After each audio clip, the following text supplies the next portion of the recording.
The P. Diddy scandal has finally uncovered just how dark and twisted those in control of our culture really are. From some of the most disturbing sex parties ever recorded, sleepovers with a teenage Justin Bieber, funding and controlling your favorite celebrities, hosting his own Love Island where he took people off the radar. I got an island, it's called Love Island. When you going off the grid with me, you gotta go to sleep for a week. Freak-off parties, whilst also allegedly taking down some of the most iconic musicians in the industry. The P. Diddy situation is truly disturbing, and now that he's in custody, only time will tell what's going to happen next. But the fact that this has been going on secretly behind the closed doors of the Hollywood elite for decades shows just how well covered this truly was. But now finally, the truth is unraveling in front of our very eyes.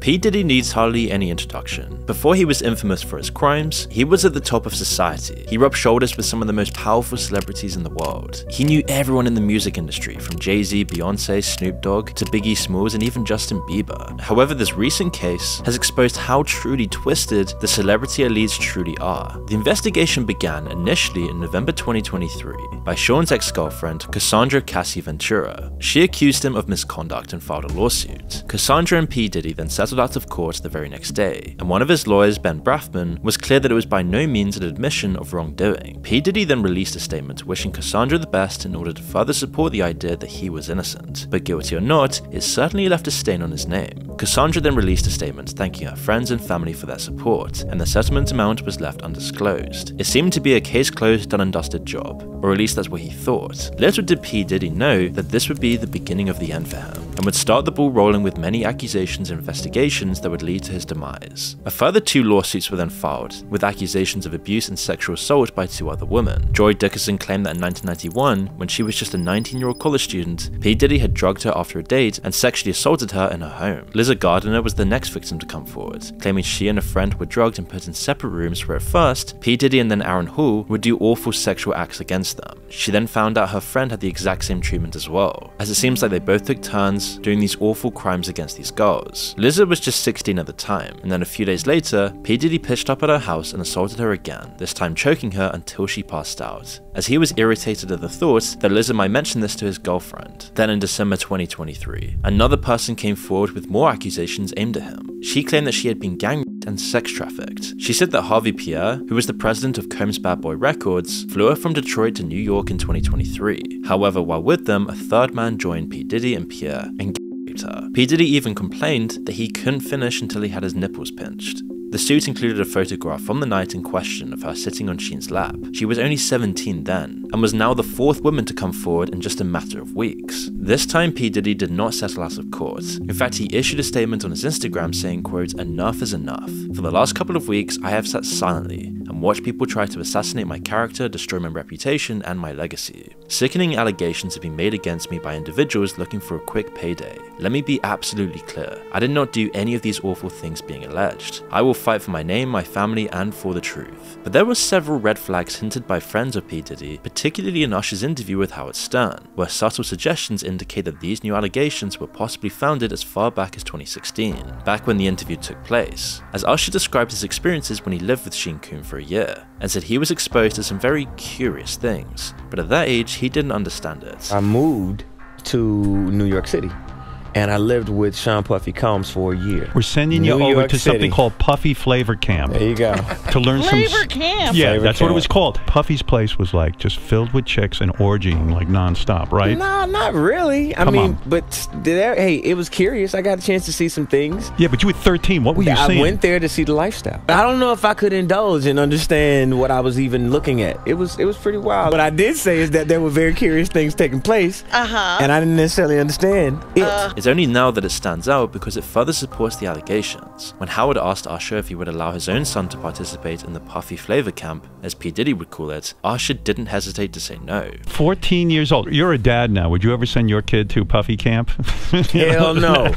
In a Rolling Stone interview with Usher in 2004, he elaborated on his experiences with living with P. Diddy. He said there was always girls around. You'd open a door and see somebody doing it, or several people in a room having an orgy. You never knew what was going to happen. With this in mind, it wasn't that surprising that by February 27th, 2024, the producer of P. Diddy's album The Love Album sued P. Diddy for $30 million for sexual assault. He claimed that he was also drugged and woke up in a bed with 2 male sex workers and Mr. P. Diddy himself. His lawsuit included P. Diddy's son Justin, who he claimed would bring underage girls home and then drug them, while his dad secretly filmed these sexual acts. Although an adult film actor called D'Angelo Knockout Marquise claimed that one of the photos used in the lawsuit was actually a still from one of his films. Although perhaps discredited, where there's smoke, there's fire, and P. Diddy was now desperately trying to put the fires out as more and more took to flame. P. Diddy actually admits that he did document everything in his life, so any sexual male acts could have easily been caught on tape, and the fear of that exposure will keep some from coming forward as well. Gene Deal, P. Diddy's former bodyguard, said in an interview that the freak-off included P. Diddy having sex with male escorts that his then girlfriend was forced to find. Looking at this lawsuit, she alleges that, Diddy, he'll make her look online for BBCs for their freak-off sessions. And she say that, in this lawsuit that, Diddy, he enjoyed watching her get smashed by BBCs. And she was searching for the big black, not only for herself, but for somebody else who we all know that was in the room with her. They had to be for both of them, they was in the room. P. Diddy would make them wear masks to keep their identity from Casey. She also alleges that, while she was having sex with these male prostitutes, the male prostitutes, and Diddy, they all wore masquerade masks.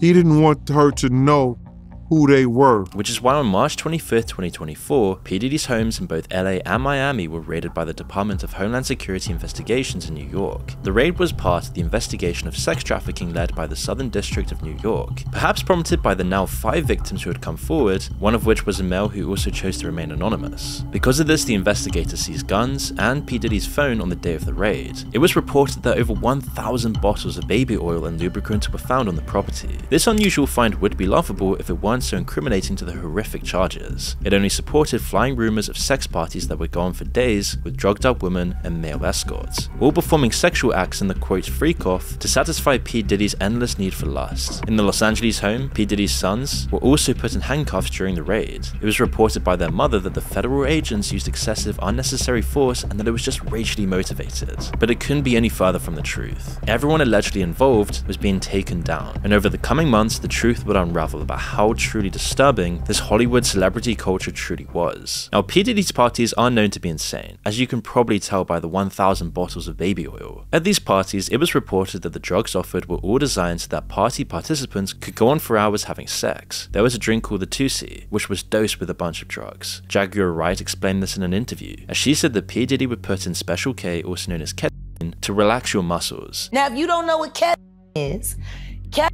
is what they call on the street Special K.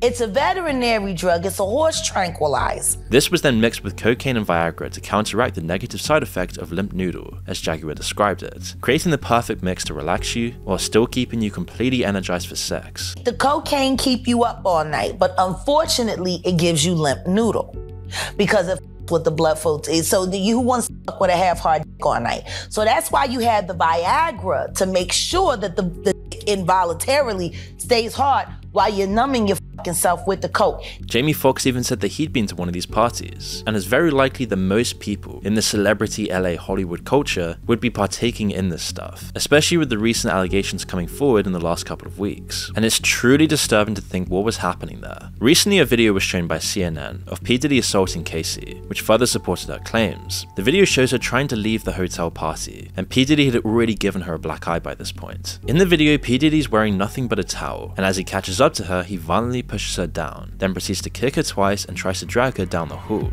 The footage shows further abuse when he throws a bunch of glass in her direction. It's obvious that he's very intoxicated at the time, having just emerged from one of these awful parties. After this footage went public, P. Diddy posted an apology saying he was disgusted with himself when it happened, and that he's disgusted with himself now.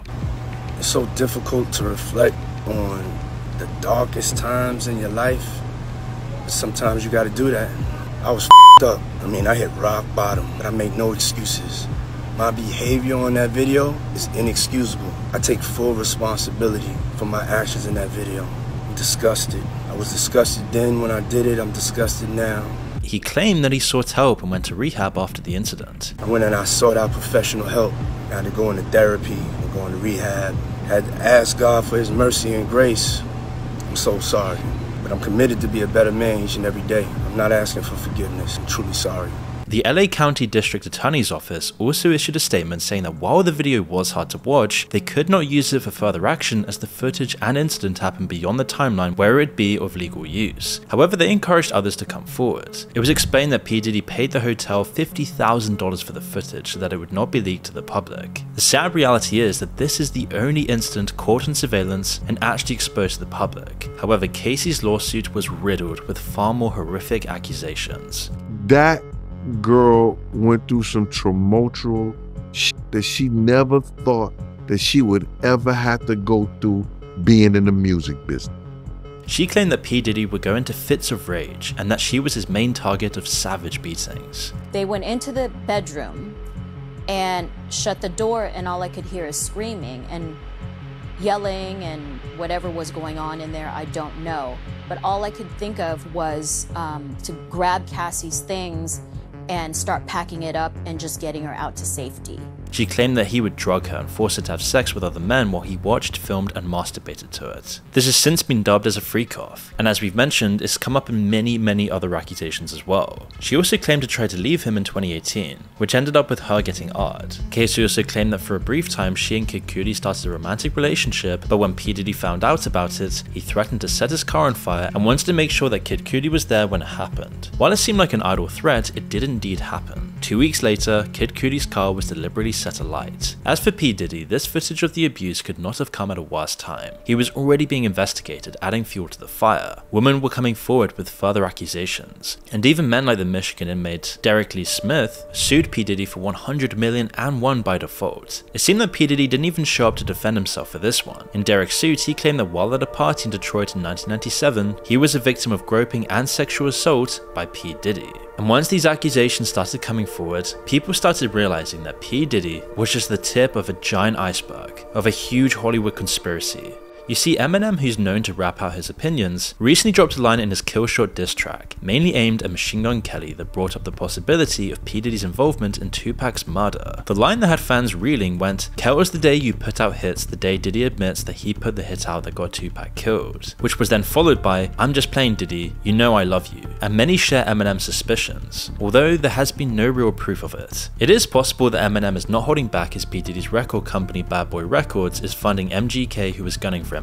But Eminem didn't stop there. In other songs like Antichrist, he brings up the video of P. Diddy and Casey and makes fun of possible reasons for P. Diddy to chase Casey. In another song, Fuel, he brings up the lawsuit and insinuates that P. Diddy tried to have Tupac's alleged murderer killed. In another song, Bad One, Eminem raps about P. Diddy possibly blowing up Kid Cudi's car. It hit such a nerve that P. Diddy demanded a public apology from Eminem. He believed that the rapper had gone way too far and was doing more damage to his reputation in light of the new developments. Well, he's not wrong, because Eminem's fanbase outnumbers any other rapper, and they tend to be loyal and hang on to their every word. Especially when it comes to the disturbing life behind the scenes in the music industry and Hollywood world, people trust that Eminem isn't just making this up. All these allegations seem to stem from a time when P. Diddy came off as a powerful icon in the industry. This speaks to the intimidation and manipulations used to keep all those people quiet. In 1999, certain testimonies indicate that P. Diddy got away with a shootout in a club. At the same time, P. Diddy and his then girlfriend J. Lo went to the club and got into an altercation with Matthew Scar Allen.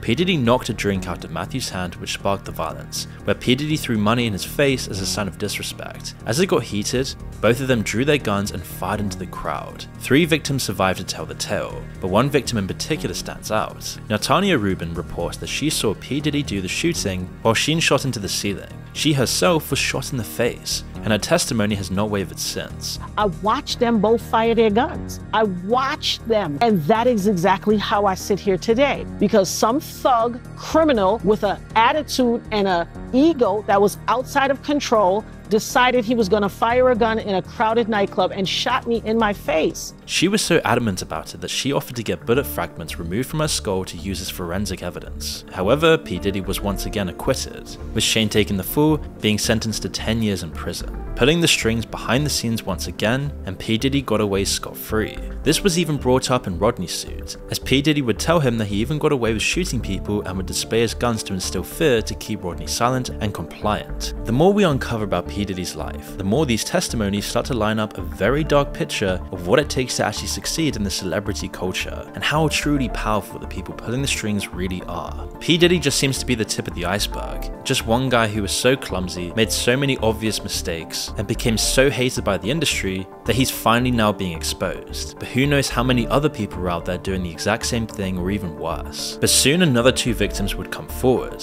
this time the model Crystal McKinney, who claimed she met P. Diddy in 2003 at a fashion event. He found her attractive and offered to help her with her career, and once he had her at his studio, he gave her alcohol and offered her laced marijuana, stating, "You've never had weed like this before." Quickly, she was very intoxicated, and P. Diddy took her into a bathroom and forced her to perform some certain acts. Later on, she woke up in a cab, but luckily remembered what had happened, and she kept her clothes in plastic if they were ever needed for forensics. But because of his power, she only filed the lawsuit in May of 2024. April Lamprose is another victim of a much older but longer case. In 1994, she would meet P. Diddy, as he offered to mentor her in pursuing a fashion career. However, this would turn into a lawsuit of 4 incidents where P. Diddy would sexually assault her over the next 6 or 7 years. If she refused his advances, he would go berserk, which almost made her feel obliged. P. Diddy then taped it all without her knowledge and had shown these clips to others. She felt like he had the power to ruin her career in an instant, so she always had to be careful. After a few years, she bumped into him again. This time he apologized for his behavior, but then fell straight back into his old tricks to lure her in. The indictment revealed that P. Diddy also threatened his victims,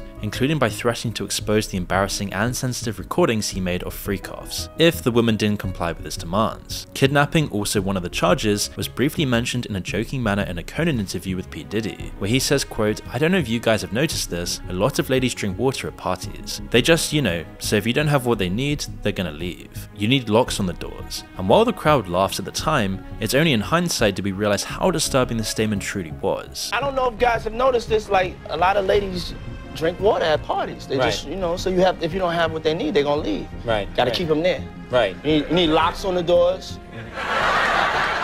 Which is why last week on September 16th, 2024, P. Diddy was finally arrested at a hotel in Manhattan on charges of sex trafficking, racketeering, conspiracy, and transportation to engage in prostitution. His lawyers claimed he intended to hand himself in, but wasn't awarded the chance. He also claimed that he had handed over his passport, but it was cleverly worded as he had only handed it over to his lawyer, not the federal government. The reason this is important is because he was trying to show that he was not a flight risk, and therefore able to be released on bail. If P. Diddy did try to leave the country, it would turn into a nightmare of trying to get him back. However, his lawyer would have discouraged this. Still, it didn't matter because the judge denied his bail. His lawyer then appealed bail on the 18th of September, offering $50 million, which was again denied, and P. Diddy is now facing up to life in prison should he be convicted of the long list of charges, including forced labor, kidnapping, arson, bribery, and obstruction of justice. P. Diddy and his team tried to silence many witnesses with bribes, but while his life went from expensive cars and parties with some of the most rich and famous pop stars in mansions and hotels, he's now confined to 4 walls of a prison cell, waking people up to how disturbing this Hollywood industry truly is. It's also known that the Metropolitan Detention Center in Brooklyn, where he's currently being detained, is known to be hell on earth. It's the same prison that housed R. Kelly, who faced very similar charges, and Mr. Jeffrey was also a former inmate before he was found dead. Since the second appeal of bail was denied, P. Diddy has been put on an S-watch. His lawyers have said that they'll fight this with all they have, as they believe he's innocent. But it's believed that the defense attorneys have an airtight case and are very confident that their investigation findings will secure a guilty verdict. Regardless of the outcome, his career is completely over. He's been exposed for all the vile stuff, and now the truth just seems to keep on unraveling. All his business colleagues and former friends have done everything they can to distance themselves from him. It appears that Usher's deleted a bunch of tweets to get some distance, and even though he claims he didn't do this, it does seem very suspicious and nobody really believes him. But many celebrities are too scared to even speak out against P. Diddy, and some might fear the footage the feds have that could implicate them. It's been reported that Justin Bieber is so shocked about the crimes of P. Diddy that he's unwilling to talk about it. And after all the videos of him and Justin Bieber have surfaced back online, it's said that Justin's completely shut down. And you can only imagine some awful things have happened behind the scenes that we'll never truly know about. Justin, who once looked up to and admired the music mogul, now regrets collaborating with P. Diddy on his latest album, and there's probably way more to it than just that. More information has also been leaked about how P. Diddy funded Bad Boy Records by drugging his guests with food and drinks and then filming orgies to blackmail the elite's high-profile guests. Castle Black made the claim, and said he had been waiting to come out with the truth about his knowledge of the matter. But no matter what, this entire scandal should really highlight how disturbing the celebrity world really is, how there's power brokers pulling strings behind the scenes, controlling everyone in the industry, and if you don't fall in line, you can easily be blackmailed, which makes it so that it's almost impossible to know what's really going on. But with more clues like this, people are starting to wake up to how truly awful the celebrity industry truly is.